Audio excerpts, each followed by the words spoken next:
नमस्कार दोस्तों, स्वागत है आपका एमपी अकेडमी के यूट्यूब चैनल पर। और आज हम आपके लिए लेकर आए हैं जीके जीएस के टॉप 5000 क्वेश्चंस का पार्ट छठवां। 5 पार्ट ऑलरेडी अपलोड किए जा चुके हैं। अगर आपने नहीं देखे हैं तो प्लेलिस्ट में जाकर देख सकते हैं। ठीक है, तो बिना देरी किए छठवें पार्ट को स्टार्ट करते हैं।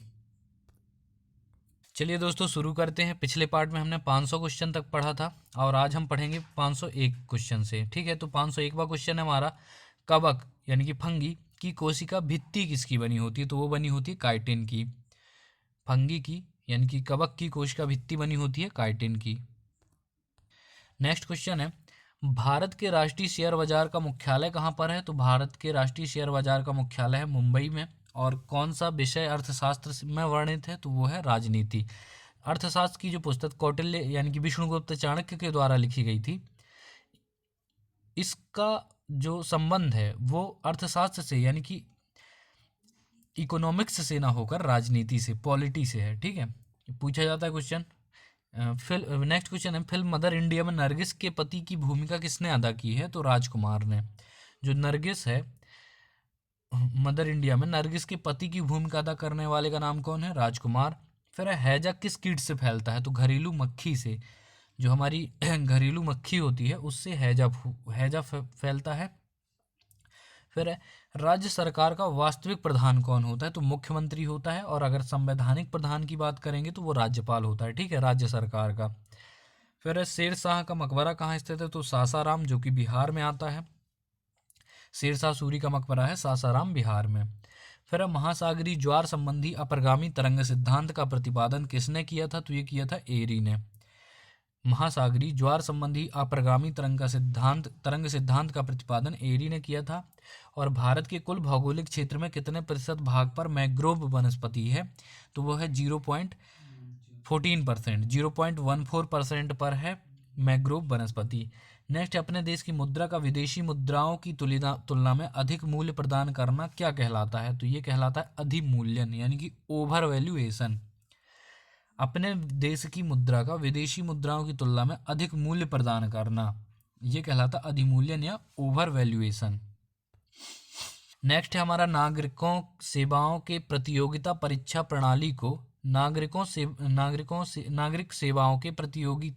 प्रणाली को सिद्धांततः कब स्वीकार किया गया? तो 1853, 1853 में जो चार्टर अधिनियम आया था, 1853 के चार्टर अधिनियम में इस प्रतियोगिता परीक्षा प्रणाली को स्वीकार किया गया था। ठीक है, नागरिक सेवाओं को प्रतियोगिता के आधार पर नागरिक सेवाओं को भरने का प्रारंभ किया गया था 1853 के चार्टर अधिनियम एक्ट से। फिर अयोध्या में बाबरी मस्जिद का निर्माण किसने करवाया था? तो मीर वकी ने। जो बाबरी मस्जिद का निर्माण करवाया था, ये करवाया था मीर वकी ने अयोध्या में। फिर है, स्वर्ण कमल पुरस्कार किस क्षेत्र में दिया जाता है? तो वो सिनेमा के क्षेत्र में दिया जाता है। फिर पृथ्वी के किस भाग पर जी का मान न्यूनतम होता है? यानी कि गुरुत्वीय त्वरण का मान न्यूनतम कहाँ होता है? तो भूमध्य रेखा पर। और अधिकतम आप पढ़ चुके हैं ध्रुवों पर। ठीक है, जो ध्रुव हमारे छोर पर होते हैं, नॉर्थ पोल और साउथ पोल, यहाँ पर गुरुत्वीय त्वरण का मान होगा अधिकतम और भूमध्य रेखा पर होगा न्यूनतम। फिर है, राष्ट्रीय विकास परिषद की बैठक में राज्य का प्रतिनिधित्व कौन करता है? तो वो करता है प्रधानमंत्री। जो राष्ट्रीय विकास परिषद एनडीसी नेशनल डेवलपमेंट कॉरपोरेशन की बैठक, जो कि एनडीसी कब बना? तो 1952 में बना था। इसका प्रतिनिधित्व कौन करता है? तो मुख्यमंत्री करता है। ठीक है, फिर है, सीसा का निष्कर्षण मुख्यतः किस अयस्क से किया जाता है? तो गैलेना से। सीसा यानी कि लेड का जो निष्कर्षण है वो गैलेना अयस्क से किया जाता है। ये भी पूछा जाता है कि जो गैलेना है वो किस धातु का अयस्क है? तो सीसा धातु का। फिर हुमायूंनामा की रचना किसने की थी? तो गुलबदन बेगम ने की थी हुमायूंनामा की रचना। फिर द चाइना पैसेज के लेखक कौन है? तो वो है जेके गालब्रेथ।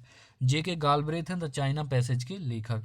फिर हैरी पॉटर सीरीज की लेखिका कौन है? तो मोस्ट इंपॉर्टेंट है जेके रॉलिंग, ब्रिटेन। आप सभी ने देखी होगी हैरी पॉटर सीरीज, तो इसकी लेखिका हैं जेके रॉलिंग, जो कि ब्रिटेन के हैं।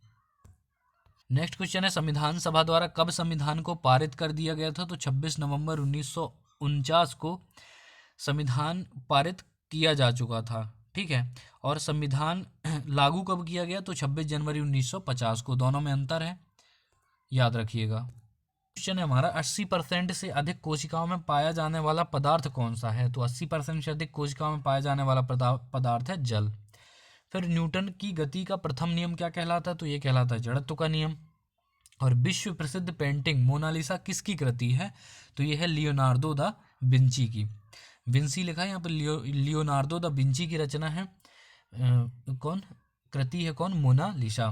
फिर है कलिंग युद्ध का वर्णन अशोक के किस शिलालेख में है? तो कलिंग युद्ध का वर्णन अशोक के 13वें शिलालेख में है। और इसी युद्ध के बाद अशोक का हृदय परिवर्तन हो जाता है, ठीक है। फिर सौरमंडल का सबसे ऊंचा पर्वत निक्स ओलंपिया किस ग्रह पर अवस्थित है? तो ये है मंगल ग्रह पर। निक्स ओलंपिया कहाँ पर है? तो मंगल ग्रह पर है, और जो सौरमंडल का सबसे ऊंचा पर्वत है। फिर है शिशु मृत्यु दर में कितने वर्ष की आयु के पूर्व मृत शिशु को शामिल किया जाता है? तो 1 वर्ष के पूर्व। शिशु मृत्यु दर में कितने वर्ष की आयु के पूर्व मृत शिशु को शामिल किया जाता है? तो 1 वर्ष के पहले अगर कोई बच्चा खत्म हो जाता है तो उसको शिशु मृत्यु दर में शामिल किया जाता है। फिर है मोनालिसा नामक चित्र की रचना किसने की? रिपीटेड क्वेश्चन है, लियोनार्डो दा विंसी ने। बाजार के निरीक्षक को क्या कहा जाता था? तो सहना मंडी, ठीक है। बाजार के निरीक्षक को कहा जाता था सहना मंडी। और वेग कैसी राशि है? तो ये सदिश राशि है। साइंस वाले पार्ट में पढ़ चुके हैं, वेग, विस्थापन, त्वरण, बल, ठीक है, ये सब कैसी राशियां थी? सदिश राशियां। फिर अपना मिथिला पेंटिंग किस राज्य की प्रसिद्ध चित्रकला है? तो मिथिला पेंटिंग है बिहार की, ठीक है। मिथिला जो है वो बिहार की प्रसिद्ध चित्रकला शैली है। फिर है संविधान के प्रारूप पर अंतिम वाचन कब समाप्त हुआ? तो 26 नवंबर 1949 को, और इसी दिन इसको पारित भी कर दिया गया था। तो अंतिम वाचन पूछा जाए या किस दिन पारित हुआ ये पूछा जाए तो उसकी डेट क्या है? 26 नवंबर 1949। फिर है किस स्थान पर बुद्ध ने 5 सन्यासियों के साथ संघ की स्थापना की थी? तो सारनाथ में स्थापना की थी 5 सन्यासियों के साथ मिलकर बुद्ध ने, ठीक है। फिर कौन सा तत्व सबसे ज़्यादा सक्रिय होता है? तो पोटेशियम होता है सबसे ज़्यादा सक्रिय। फिर है उमा की तपस्या से पार्वती वसंत प्रमाण किस चित्रकार की उत्कृष्ट कृतियां हैं? तो नंदलाल बोस की। नंदलाल बोस की कृतियां हैं उमा की तपस्या, शिव पार्वती, बसंत प्रमाण। फिर है भारत में निर्मित पहला उपग्रह प्रक्षेपण वाहन कौन सा था? तो ये था SLV-3। SLV-3 था भारत में निर्मित पहला उपग्रह प्रक्षेपण वाहन। फिर सौरमंडल की खोज किसने की थी? तो ये की थी कोपरनिकस ने खोज की थी। फिर राष्ट्रीय जनसंख्या आयोग किस मंत्रालय के अधीन है? तो ये है स्वास्थ्य मंत्रालय। जो राष्ट्रीय जनसंख्या, मोस्ट कन्फ्यूजन वाला क्वेश्चन है कि अपन को लगता है कि स्वास्थ्य मंत्रालय में जनसंख्या कैसे आएगी, लेकिन जो राष्ट्रीय जनसंख्या आयोग है वो स्वास्थ्य मंत्रालय के अधीन है। बनी ठनी, नेक्स्ट क्वेश्चन है, बनी ठनी किस चित्र शैली से संबंधित है? तो ये किशनगढ़ शैली से है, ठीक है। बनी ठनी किशनगढ़ शैली से संबंधित थी। हमारा वज्रयान बौद्ध धर्म में बुद्ध बोधिसत्व की संगनी को क्या कहा जाता था? जो वज्रयान था उसको बौद्ध धर्म में बोधिसत्व की संगनी को क्या कहा जाता था? तो कहा जाता था तारा। इसका आंसर क्या हो जाएगा? तारा को वज्रयान बौद्ध धर्म में बोधिसत्व की संगनी कहा जाता था, तारा को। फिर अब पदार्थ के संवेग और वेग के अनुपात से कौन सी भौतिक राशि प्राप्त होती है? तो द्रव्यमान, ठीक है, द्रव्यमान प्राप्त होती है। किसके? संवेग जो होता है ये देख लीजिए, यहाँ पर संवेग होता है mv, और कौन सा? वेग। इन दोनों का अनुपात निकालोगे तो अनुपात निकालेंगे तो v से v कट जाएगा, निकल के क्या आ गया? m, यानी कि द्रव्यमान, ठीक है। तो सिंपल सा क्वेश्चन है।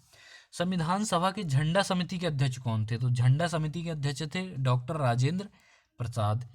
फिर लोहा एवं गंधक का मिश्रण कौन सा मिश्रण है? तो ये है असमांग मिश्रण। जो लोहा और गंधक होता है इन दोनों का मिश्रण क्या कहलाता है? असमांग मिश्रण होता है, क्योंकि ये क्रिया नहीं करते हैं एक दूसरे से। क्वेश्चन है हमारा, औरंगजेब ने शिवाजी के विरुद्ध किसे दक्कन का सूबेदार बनाकर भेजा था?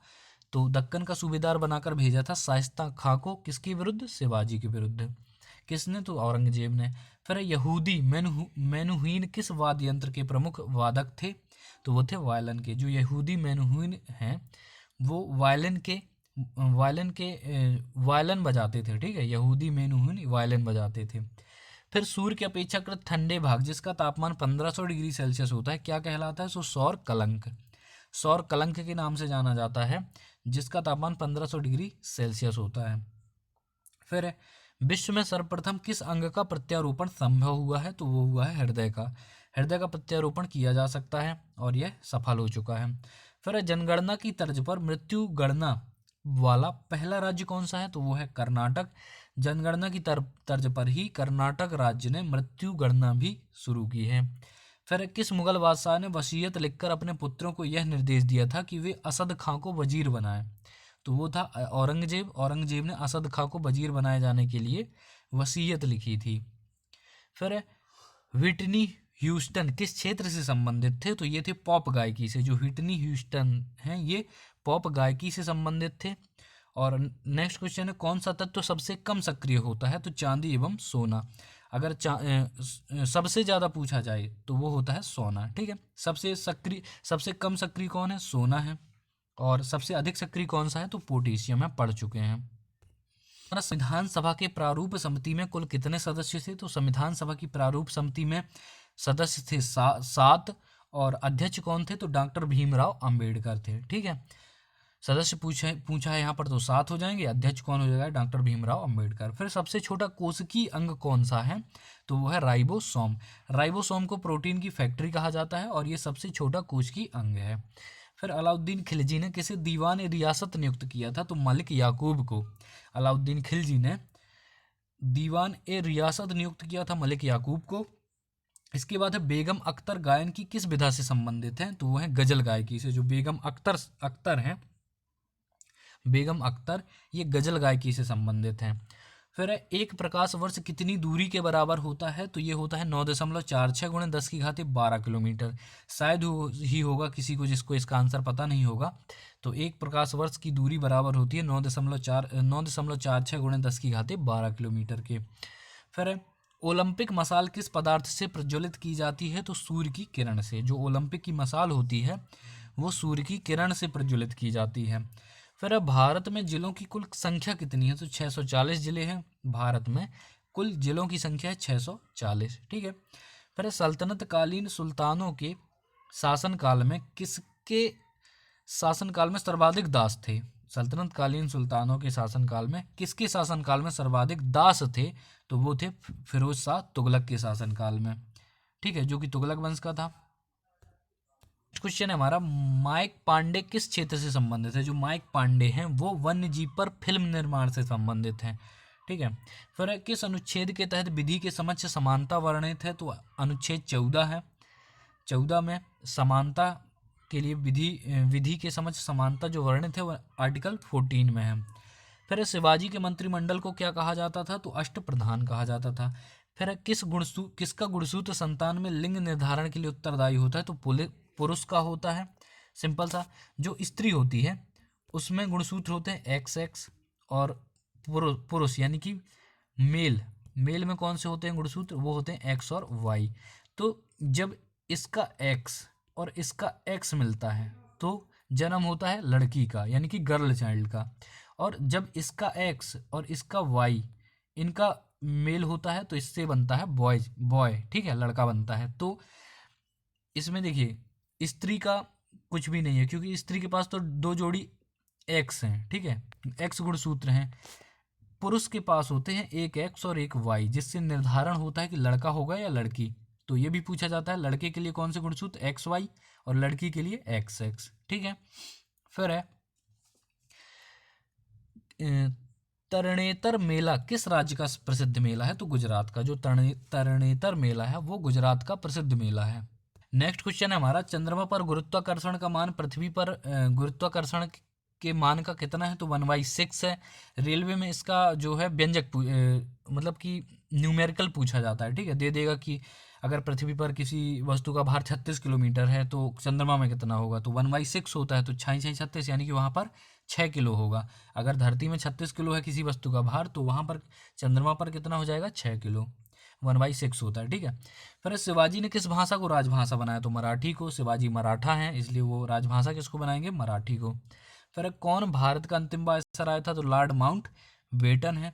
लॉर्ड माउंट बेटन भारत का अंतिम वायसराय था और माउंट बेटन योजना के कारण ही भारत और पाकिस्तान अलग हुए थे। ठीक है, फिर भारत की कौन सी पंचवर्षीय योजना में खादी एवं ग्रामीण उद्योग आयोग की स्थापना की गई थी? तो द्वितीय पंचवर्षीय योजना में। पहली पंचवर्षीय योजना कृषि से संबंधित थी। ठीक है, और मॉडल भी अपन पहले पार्ट में पढ़ चुके हैं।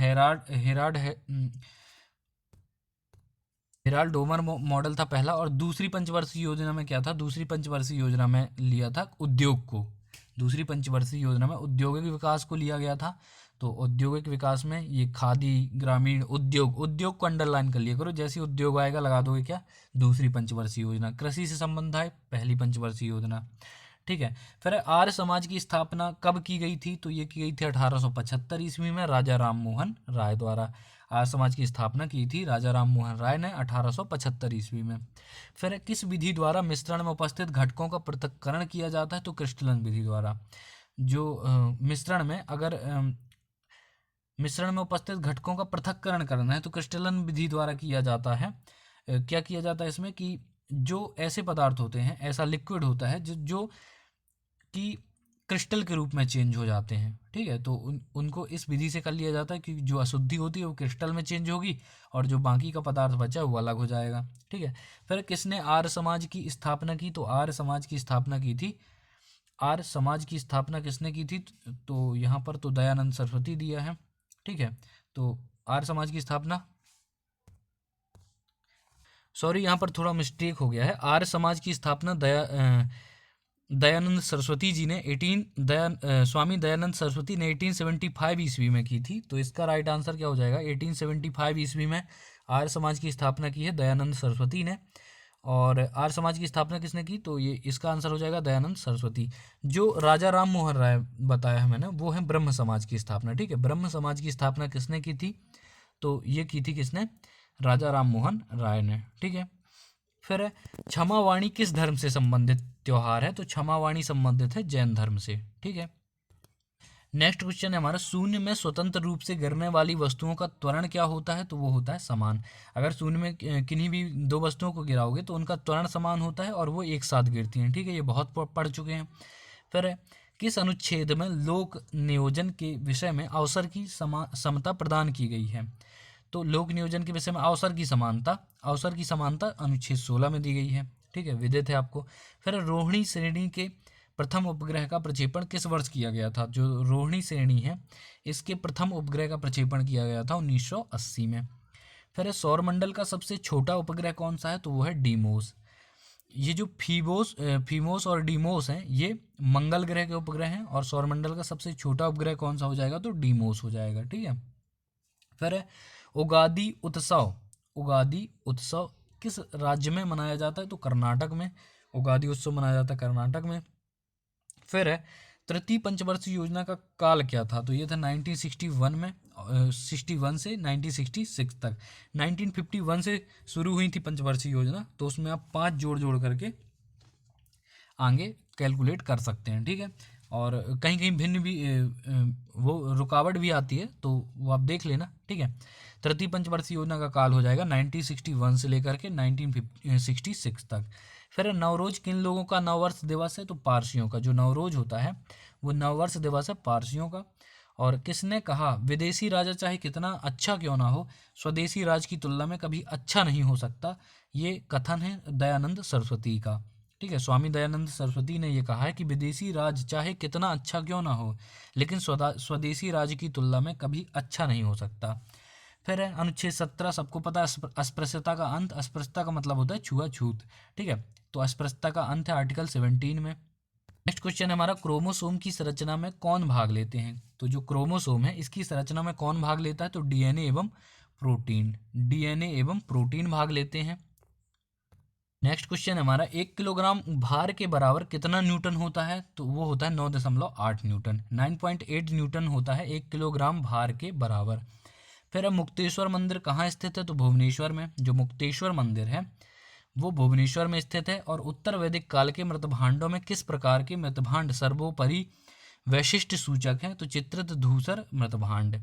उत्तर वैदिक काल के मृतभांडों में किस प्रकार के मृतभांड सर्वोपरि वैशिष्ट्य सूचक हैं? तो चित्रित धूसर मृतभांड है। ठीक है। फिर पृथ्वी का भूमध्य रेखीय व्यास कितना है? तो 12,756 किलोमीटर है, इसमें कोई दिक्कत नहीं है। फिर अब भारत की किस पंचवर्षीय योजना में राष्ट्रीय आय की वृद्धि दर न्यूनतम रही?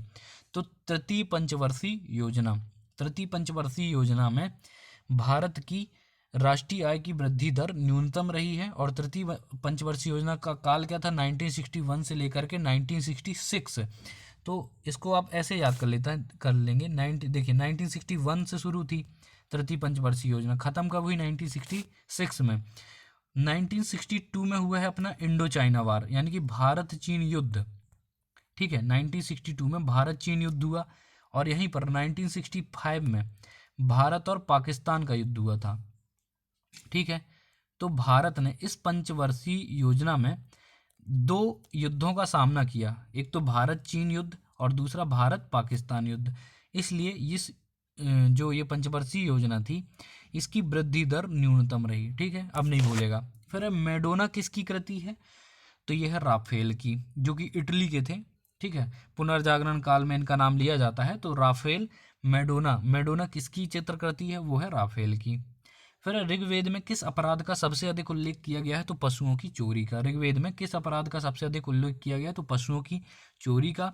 और अधन्या कौन थी? गाय थी। ठीक है, और गाय को मतलब कि एक वेल्थ के रूप में गिना जाता था, जिसके पास ज़्यादा गाय हैं वो ज़्यादा धनी माना जाता था ऋग्वेदिक काल में।